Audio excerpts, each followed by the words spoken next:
பல்வேறு அறிஞர் பெருமக்கள் எல்லாம் வருகை தந்திருக்கிறார்கள். அவர்களை எல்லாம் திருக்குறள் பேரவையின் சார்பிலே வருக வருக என்று தலைவர் முறையிலே வரவேற்கின்றேன். மேடையில் அமர்ந்திருக்கின்ற பெரியோர்களை எல்லாம் ஒருவராக சொன்ன நேரம் அவங்களுக்காக பெரியோர்களை எல்லாம் அன்போடு வரவேற்கின்றேன். நினைக்காத நாள் இல்லை, மறந்தால் தான் நினைக்கிறேன். மணிமொழி நாளை நினைக்காத நாள் இல்லை. மதுரையில் எங்கே இருந்தாலும் மதுரையினுடைய சிறப்பு, அவருடைய சிறப்பு, அவர் எங்களை எல்லாம் நடத்திய வழிமுறைகளை எண்ணி பார்த்து மிகுந்த மகிழ்ச்சி கொள்கின்ற நாளாக ஒவ்வொரு நாளும் கழிந்து கொண்டிருக்கிறது. அந்த வகையில் இன்றைக்கு அவரை நினைக்கின்ற நாளாக அவருடைய குடும்பத்தை சார்ந்த அம்மா அவர்கள் வந்திருக்கிறார்கள், சகோதரிகள் வந்திருக்கிறார்கள், சகோதரன் ராஜன் வந்திருக்கிறார்,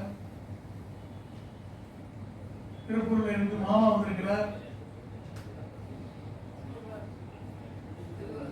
திருவாரூர்.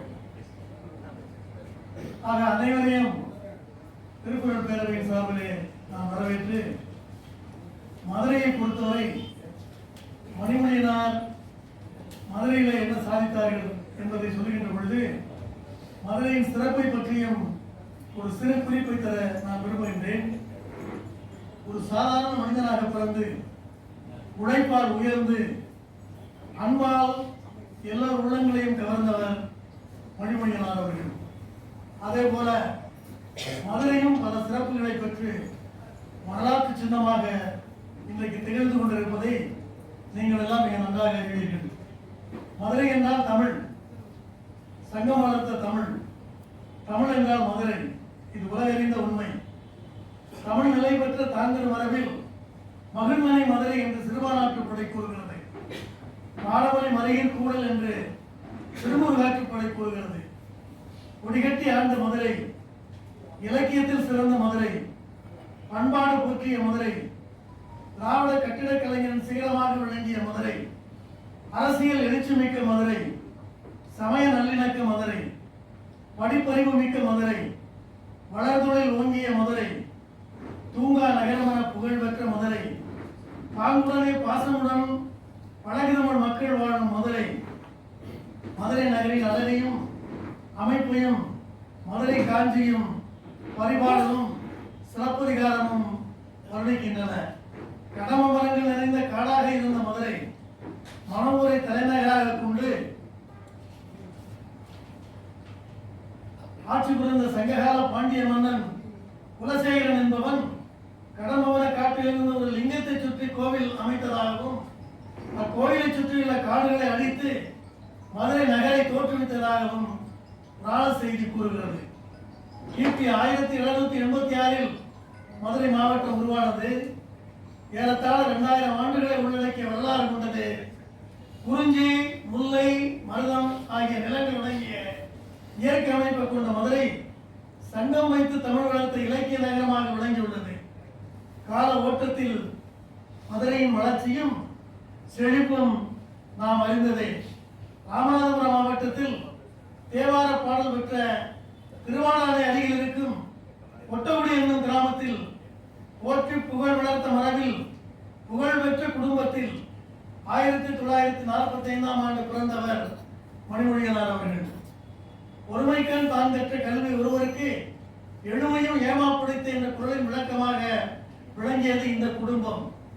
இவரது பாட்டனார் ஒரு ஆசுகவி. ஆசுகவினா தன்னால கவி போடுவாங்க, அது இலக்கணம் படிச்சுக்கிட்டு கவி பாடுறதில்லை.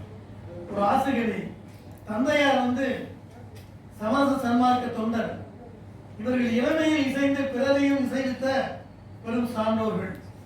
மணிமொழியினார் இவருடைய தந்தையார் தொடங்கிய பள்ளியில் ஆரம்ப கல்வியை கற்றார்.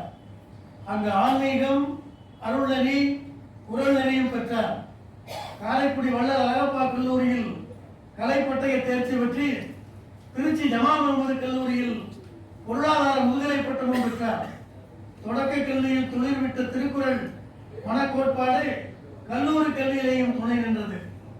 இவருடைய கல்லூரி காலங்கள் நட்பு வட்டத்தை இணைத்துக் கொண்டதைப் போலவே இலக்கிய அரசியல் மேடைகளிலும் பங்கேற்று தன் விசாலமான பார்வையால் இளைய தலைமுறையினரை ஈர்க்கும் தலைவராக தகுதி பெற்றார். இவரது இயற்பெயர் சுப்பிரமணியன்.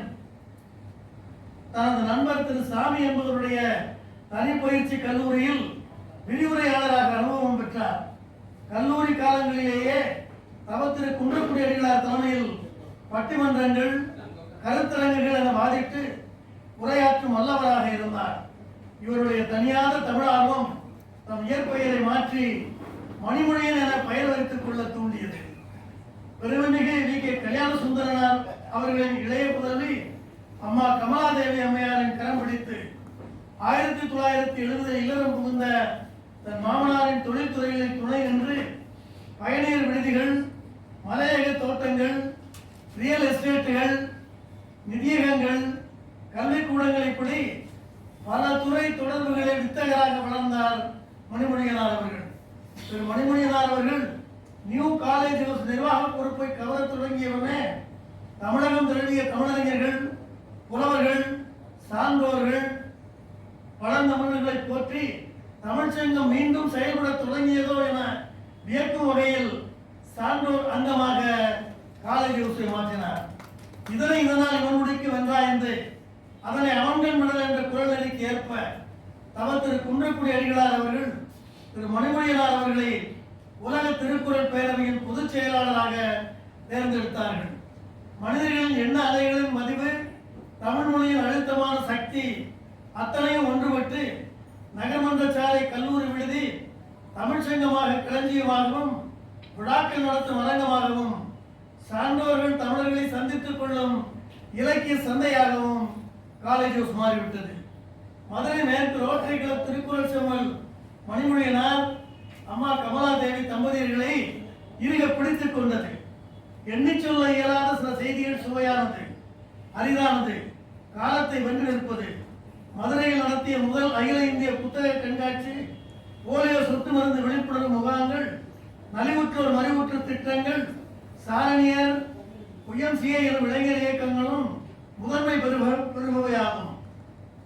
கொடைப்பண்பு கொண்ட புகழுக்குரிய 3 சம்பந்தங்களை பெற்றவர் திரு வி.கே. கல்யாண சுந்தரனார் மாமனாரும் சம்பந்தியும் ஆவார். சேலம் விநாயகா மிஷன் நிகர்நிலை பல்கலைக்கழகத்தின் வேந்தர் டாக்டர் சண்முக சுந்தரம் அவர்களும் வெள்ளக்கோயில் புகழ்பெற்ற தொழிலதிபர் அன்பிற்கும் போற்றுதலுக்கும் உரிய குணசேகரன் அவர்களும் சம்பந்திகளாவார்கள். பொதுநல உணர்வும் சமய நல்லிணக்கமும் சமய பார்வையாக கொண்ட திரு மணிமொழியனார் அவர்கள் ஈடுபட்ட ஆலய பணிகள் ஏராளம். மதுரை மீனாட்சி அம்மன் கோவிலின் மேல கோபுரத்தை புதுப்பிக்க பல லட்சம் வழங்கியவர் இவர். கல்வி பணியில் இவரது வி.கே.கே. மெட்ரிகுலேஷன் மேல்நிலைப் பள்ளி தாய்மொழி கல்வியையும் தாய்ப்பாலாக தருகிறது. மதுரையில் பல்கலைக்கழக முன்னாள் துணைவேந்தரை தேர்வு செய்த குழுவில் செனட் சபை சார்பாக தேர்வு பெற்றவை இவரது கல்வி புலமை ஆளுமைக்கு சான்றாக பயில்கிறது.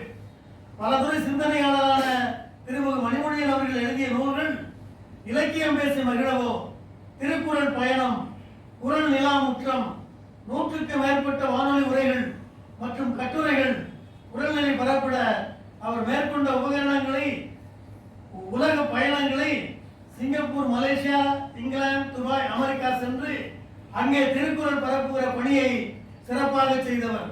தவத்திரு குன்றக்குடி அடிகளார் வழங்கிய திருக்குறள் செம்மல், வாசுப மாணிக்கனார் அளித்த குறள்வேல், டாக்டர் சுபா அண்ணாமலை வழங்கிய திருக்குறள் மாமணி, காஞ்சி திருமணம் கொந்தளித்த திருப்பணி மணி, இறைப்பணி மணி விருது, இலக்கிய பணிக்கான அரவாணர் அறக்கட்டளை விருது, அகில இந்திய சாதனையாளர் விருது, பாரதி ஆவர் ரத்னம் வழங்கிய வள்ளுவர் தென்றல் என்ற விருதுகள் எல்லாம் இவரது பன்முக பணிகளுக்கு சூட்டப்பட்ட அனைவரங்கள் உள்ளவரெல்லாம் உயர்வுள்ள வாழ்ந்த மணிமொழியனார் அறநெறிக்கு வழிகாட்டியாக கொண்டது திருக்குறளாகும். ஆயிர வைசிய சமூக மக்களை எல்லாம் ஆயிர வைசிய சங்கமனம் ஆலமர நிழலில் ஒற்றுமையுடன் ஒன்று சேர வைத்தவர் மணிமொழியனார் அவர்கள். அவர்கள் சங்கத்தை உயரியதொரு நிலைக்கு உயர்த்தியவர். 1985 ஆண்டு முதல் 2016 ஆண்டு வரை 31 ஆண்டுகள் தன்னிகர் இல்லாத தலைவராக அந்த சங்கத்திற்கு விளங்கியவர் மணிமொழியனார் அவர்கள். 1987 ஜூலை மாதம் மதுரை தமக்கம் மைதானத்தில் தமிழ்நாடு ஆயுத வைசிய சங்கத்தின் 5ஆம் மாநில மாநாட்டினை தனது தலைமையில் சிறப்புற நடத்தி வருகை பெருமக்களின் பெருமையை வெளிப்படுத்தியவர். மதுரையின் குலதெய்வமாக போற்றப்பட்டு வரும் கண்ணகிக்கு எழுமிகு கோட்டம் அமைக்கவும், கண்ணகி தாய் மங்கள வடிவுடன் குடியிருக்கும் தமிழ் ஆலயம் அமைக்கவும் தமிழக அரசை வற்புறுத்தி தீர்மானம் நிறைவேற்றியவர் மணிமொழியனார் அவர்கள். மதுரை மீனாட்சி அம்மன் கோவிலுக்கு 4 கோபுரங்கள் உண்டு. திருக்குறளுக்கு மதுரையில் ஒரே ஒரு கோபுரம் தான், அது மணிமொழியனார் தான். மனித சமுதாயத்தின் பெருமைக்கும் ஆக்கத்திற்கும் நிறைவேற்றிற்கும் வழிகாட்டும் கருத்து கருவூலம் திருக்குறள்.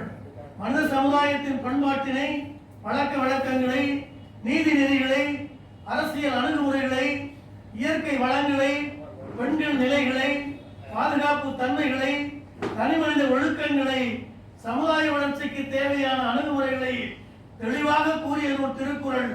இத்தகைய சிறப்புகளையும் பெருமைகளையும் உள்ளடக்கிய திருக்குறள் நூலை தேசிய நூலாக கொண்டு வர பாடுபட்டவர் மணிமொழியனார் அவர்கள். திருக்குறள் தேசிய நூல் என்று அறிவிப்பதால் இந்திய நாட்டிற்கு பெருமையும் சிறப்பும் உண்டாகும் என்பதை மத்திய மாநில அரசுகளுக்கு உணர்த்த வேண்டியது நமது பொறுப்பு. ஒன்றுபட்டு ஒரு குரலாக முழக்க விடுவோம் என்று முழங்கியவர் மணிமொழியனார் அவர்கள். எண்ணிய எண்ணியாங்கு எய்துவர், எண்ணிய திண்ணியராக பெறின் என்ற குரல் வாக்கை உறுதிப்படுத்துவோம். எல்லோரும் எல்லாமும் பெற வேண்டும், இங்கு இல்லாமை இல்லாத நிலை வேண்டும், வல்லான் பொருள்போக்கும் தனியுடைமை நீங்கி வர வேண்டும், திருநாட்டில் பொதுவுடைமை என்ற கொள்கையுடன் போராடுவோம் என்று போராடியவர் மணிமொழியனார் அவர்கள். வள்ளுவர் வாழ்க்கை பாதையாக கொண்டவர் மணிமொழியனார் அவர்கள். அவர்களது புதல்வன் திரு கார்த்திகேயன் அவர்கள் திருமண வாழ்த்தரங்கினை கூட திருக்குறள் ஆய்வரங்கமாக மாற்றி மாண்புறச் செய்தவர். இருமினாலும் தும்மினாலும் எல்லாம் திருக்குறளாக வரும் என்று புகழப்பட்டவர் மணிமொழியனார் அவர்கள். ஆண்டுதோறும் 60,000 மாணவர்களுக்கு திருக்குறள் போட்டி நடத்தி பரிசளித்து வந்தவர். அதை அவர் மறைவைக்கு பின் அவரது புதல்வர் கார்த்திகேயன் மணிமொழியன் அவர்கள் செய்து வருவது பெரும் பாராட்டுக்குரியது. தமிழருக்கும் அருந்தொண்டுகள் ஆற்றி வந்த மணிமொழியனாருக்கு மதுரை காமராஜர் பல்கலைக்கழகம் தமிழ் பேரவை செம்மல் என்னும் உயரிய பட்டத்தினை வழங்கியது. அவருடைய விசாலமான நெற்றியில் பொருட்பால் நிறைந்திருக்கும், அவருடைய கண்ணத்துவப்புகளில் அறத்துப்பால் நிறைந்திருக்கும், அவருடைய இதழ் இடுக்குகளில் இன்பத்துப்பால் கண் சிமிட்டும். மணிமொழியனார் நடந்தால் திருக்குறள், வாய் திறந்தால் திருக்குறள், மெல்ல சிரித்தால் திருக்குறள் வரும்.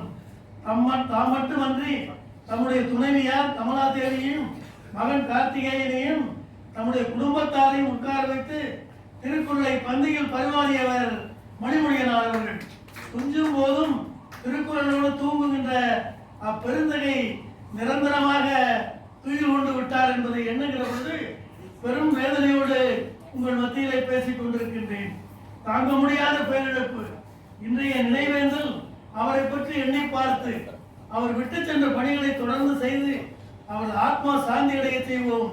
அவருடைய திருக்குறள் தொண்டுகள் அவருடைய குடும்பத்தை காலாகாலத்திற்கு காத்து நிற்கும் என்பதை இங்கே எடுத்து சொல்லி மணிமொழியனார் அவர்களுடைய வாழ்க்கை வரலாறை நாம் எல்லாம் ஒரு பாடமாக எடுத்துக்கொண்டு வருகை தந்துள்ள அனைவரும் அன்பையும் ஆதரவையும் பண்பையும் பாராட்டுதலையும் உணர்ந்திருப்பவர்களுக்கு காட்டி வாழ்க்கையிலே திருக்குறளாக மணிமொழியனாராக வாழ வேண்டும் என்று கூறி வருகை தந்துள்ள நாம் அனைவரும் அவரது குடும்பத்தையும் வணங்குவோம், வாழ்த்துவோம், போற்றுவோம் என்று கூறி என்னுடைய தலைமை உரையை நிறைவு செய்கின்றேன். நன்றி, வணக்கம்.